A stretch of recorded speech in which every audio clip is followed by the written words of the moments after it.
경찰은 자율성도 커지고 권한도 늘어났습니다. 당정청은 경찰을 국가경찰과 자치경찰 이렇게 둘로 쪼개서 힘을 분산시키겠다고 했는데 경찰청조차 둘로 쪼개도 크게 달라지는 건 없다고 말합니다.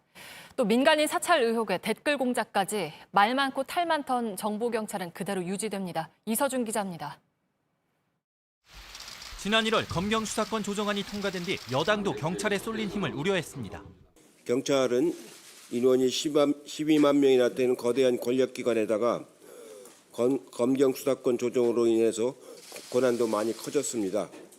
하지만 당정청은 오늘 국정원의 대공수사권까지 경찰에 넘기기로 했습니다. 대신 거대한 경찰 조직을 둘로 쪼개 힘을 분산시키겠다고 했는데 자치경찰제를 도입해 국가경찰과 자치경찰로 이원화할 계획입니다.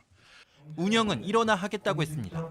광역단위 시도경찰청과 기초단위 경찰서 조직을 일원화하여 구성하는 것이 가장 큰 특징으로 경찰청 관계자는 한 경찰청 경찰서에서 국가경찰과 자치경찰이 각자 맡은 업무를 하는 식이라며 일선 경찰들의 지휘와 보고체계 등은 크게 달라지는 게 없을 것 같다고 설명했습니다. 개혁 대상인 경찰청조차 자치경찰제 효과가 크지 않다고 보는 겁니다. 당정청은 오늘 발표에서 정보경찰 개혁에 대해선 따로 언급하지 않았습니다. 여당 관계자는 정보경찰은 폐지하지 않고 유지될 것이라고 설명했습니다.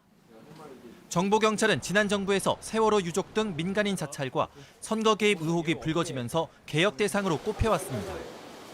하지만 경찰청 중심의 전국 단위 정보 수집 업무를 그대로 하는 겁니다. 또 경찰이 대공수사권을 남용했던 과거사를 반복하지 않기 위한 견제 장치가 필요하다는 지적도 나옵니다. JTBC 이서준입니다.